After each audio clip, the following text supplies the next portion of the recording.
喂 ，hello 大家，我今日咧又嚟到光明區啦，最大嘅商場啦，呢個咧就係大千里商場啊，咁就喺我身後啦。咁佢有分 A 區同 B 區嘅，咁我而家身後呢個咧就係 A 區，咁仲有右手邊呢個咧係屬於係 B 區啦。咁佢成個面積加埋咧有成15萬個平方啊，都非常之大體量嘅一個商場啦。咁全部開晒業噶啦。咁另外咧，佢樓下亦都有一個地鐵站，一個公明廣場站啦。咁我都講個交通點樣嚟啦。如果大家香港朋友仔過嚟啦，可以喺福田口岸啦坐地鐵過嚟啦，全程大概1個小時嚟到公明廣場站。咁另外嚟緊咧，明年嘅上半年咧，亦都會開通咧深圳灣13號線嘅延長線，亦都可以嚟到公明廣場站。咁個時間咧可能會再短少少啦，大約係40零個分鐘。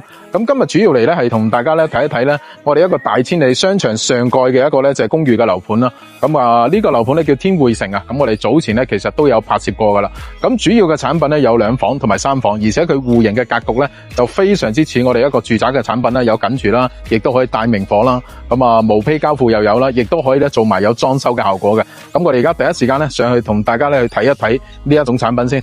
咁我哋而家上到嚟咧呢個天匯城嘅一個實體樓層啦。咁呢度係25樓啦。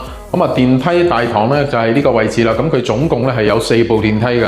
咁每一層咧係有13戶啦。我哋經過呢個位置啦，房門出到嚟咧就可以望到啦。咁其實佢走廊個設計咧都比較寬闊啦，而且戶數咧就唔多。咁佢天匯城咧，佢係屬於一個無坯交付嘅一個樓盤咧，而且而家已經係全部都係現樓噶啦。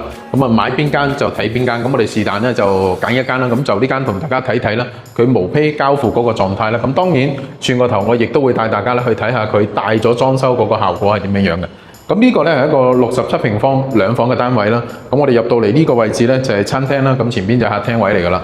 咁大家見到嗰度咧就天然氣入戶呢個位置咧就係一個緊廚嚟嘅，係啦。咁亦都有個明窗啦，咁可以明火煮食啦。呢度係第一個房間就係呢個位啦。咁總共2間房，咁第2間房咧喺呢一邊，呢一邊咧會有洗手間。OK， 咁裏邊大家見到啦，佢亦都係有明窗嘅嗰個洗手間。呢度就係第2個房間啦。咁經過我哋嘅客廳位置啦，我哋可以出到露台啦。咁望落去咧就其實已經就係我哋一個商場嚟㗎啦。因為佢係屬於一個咧就係商場上蓋嘅一個樓盤嚟嘅，而且而家仲要係現樓。OK， 跟住我哋去同大家睇睇佢帶咗裝修嗰個效果係點樣樣。我哋頭先睇咗佢嗰啲無坯嗰啲間隔啦，而家咧就帶大家睇一睇佢帶咗裝修之後嘅效果啦。咁第一個咧先睇一個2房嘅戶型咧，呢個係一個67平方嘅戶型啦。咁左右兩邊咧各有一個房間啦，有緊廚啦，亦都有洗手間。咁入門口咧就係餐客廳嚟㗎啦。咁我哋而家即刻帶大家入去睇睇成個效果係點樣樣啦。入到嚟之後咧，呢個位置就係佢餐廳嘅空間，而我嘅右手邊呢個方向咧就係我哋嘅緊廚嘅方向啦。天然氣入戶啦，亦都可以明火煮食啦。咁埋邊亦都有一個通風採光窗喺呢個位置。咁出到嚟呢個係第一個房間嚟㗎啦。咁標準嘅雙人床咧係可以放得落嘅，亦都可以咧做翻個衣櫃喺呢個位啦。咁大家可以參考下佢呢一種做法啦。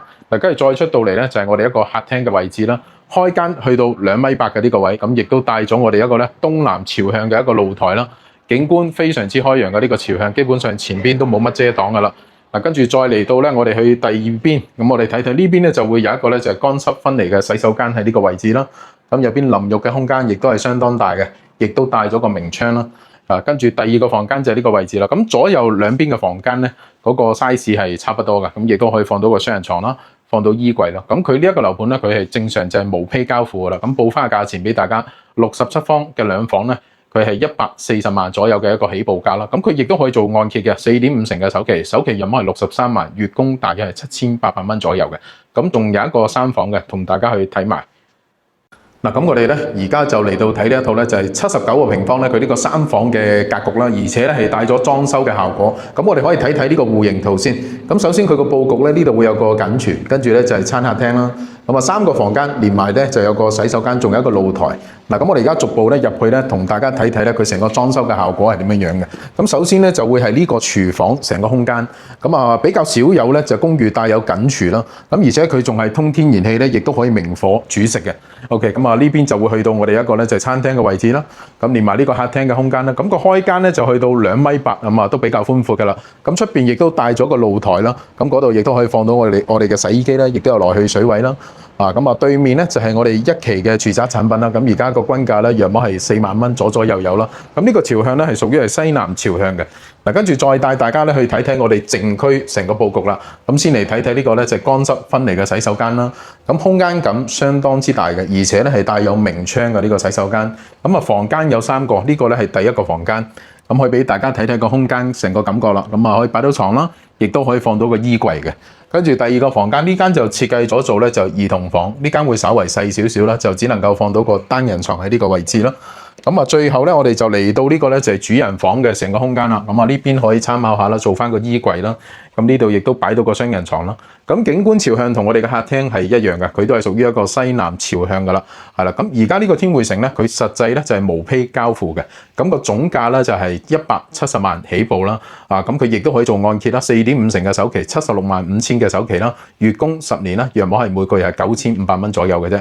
咁如果大家想帶埋裝修嘅話咧，大約呢一種嘅裝修一個硬裝嘅價錢咧就10鬆啲萬就搞掂噶啦。好啦，跟住咧我哋就落翻去啦，再同大家講講咧我個人對呢個樓盤嘅一啲嘅睇法。咁啊，各位朋友，我哋頭先睇咗示範單位啦，咁而家就落翻嚟咧，我哋嘅售樓部啦，咁都同大家咧講講嚟呢度嗰個交通啦，同埋呢個樓盤佢附近嗰個生活配套嗰個情況係點樣樣啦。咁首先就係講交通先，咁如果香港朋友仔過到嚟呢一邊嘅話咧，咁可以經2個口岸啦，我諗比較方便。第一個咧就係福田口岸，大家坐地鐵咧可以坐4號線，然後咧喺紅山站咧轉翻6號線啦，咁嚟到我哋咧就公明廣場站。咁嚟到呢個位置咧，全程大概係1個小時嘅時間啦，咁就可以到呢個樓盤嘅啦。咁第二個方案咧，你可以係坐呢個深圳灣嘅13號線啦。咁啊，明年嘅上半年咧，佢亦都會開通一個直達嘅線路啦，就嚟到公明廣場站啦。咁到時個全程嘅時間咧，大概40零個分鐘。咁仲有第三個方法嘅，如果香港朋友仔你喺西九龍，你坐高鐵過嚟咧，嚟到深圳北站，跟住再轉翻地鐵過到嚟公明廣場站嘅話，全程咧就應該就少過1個小時就可以嚟到呢個地方噶啦。係啦，咁佢附近嗰個生活配套咧，第一就係本身呢個樓盤咧，佢樓下咧就係成個光明區咧最大嘅商場嚟㗎啦，一個大千里嘅商場咯。咁另外佢附近亦都有醫療配套啊，例如有個中國科學院大學嘅深圳醫院啦，咁亦都係一個3甲級嘅醫院喺呢度啦。咁啊喺我哋嘅大千里呢個樓盤嘅附近，亦都有非常之多嘅一啲嘅中學啦、小學啦。咁我諗呢一區咧比較多嘅咧就係佢嗰個自然生態嘅一個資源啦，例如好多嘅公園啦。咁我哋有紅花山公園啊，有公明廣場啊，有龜山公園啊，仲有鳳凰山啦，咁啊等等啦，都比較多嘅呢啲嚇。嗱，跟住咧，我哋再同大家咧去睇睇咧，佢而家嗰個咧就係樓盤個在售嘅情況，咁就有2個圖案嘅。咁我哋而家在售嘅咧，其實就係呢一期咧第2期嘅公寓產品啦。咁佢呢一期咧，佢就總高咧就29層高，咁佢而家咧係一個咧就係現樓嘅狀態嚟㗎啦。係啦，咁個價錢咧，我哋頭先都講過，不過再同大家高呼一次啦。咁主要咧就2大類啦，第一個咧就係2房嘅產品，67個平方嗰隻咧就140萬起步啦。咁仲有一個咧就係79平方嘅3房咧，總價170萬起步嘅。咁就係呢個咧係講緊係一個屬於一個無坯交付嘅狀態啦。咁啊，亦都講講咧我自己對呢個樓盤個睇法啦。因為呢個咧係屬於一個現樓嘅單位，咁我諗呢個亦都係佢一個其中一個優勢啦。第二樣嘢咧就係佢而家賣嗰個價錢，個性價比亦都相當高嘅。因為喺對面嘅1期嘅住宅咧係講緊約莫一個均價去到4萬啦。咁但係呢個公寓嘅產品咧，佢嘅格局同住宅基本上係一模一樣嘅。咁如果大家就需要啲比較細少少嘅單位啦，或者人數唔多嘅話咧，亦都可以選擇呢個公寓嘅產品，但係價錢相對咧係住宅嘅1半嘅價錢啦。係啦，咁第3樣嘢就係佢交通同埋佢嘅商業配套咧非常之成熟，樓下就有地鐵站，亦都有咧就全區最大嘅一個商場啦。咁啊唔好嘅地方喺邊度咧？佢係屬於一個無坯交付嘅狀態啦。因為好多朋友可能覺得喂搞個裝修咧嫌麻煩嘅，咁當然亦都有呢一類嘅客戶朋友啦。咁但係你亦都可以咧將裝修呢個工作咧交俾我哋公司去幫你去辦理，亦都得嘅。咁大約一個咧2房嘅單位，佢嘅裝修嘅總價咧10萬蚊左右就 OK 㗎啦。其實咁如果大少少個3房咧都係講緊12-13萬嘅裝修總價，亦都冇問題嘅。係啦，咁如果大家對呢個樓盤有興趣咧，可以不妨打電話俾我哋啦，或者咧直接約我帶你過嚟咧現場去參觀了解啦。咁今集嘅時間就差唔多啦，下集咧再同大家睇深圳嘅優質筍盤啦，拜拜。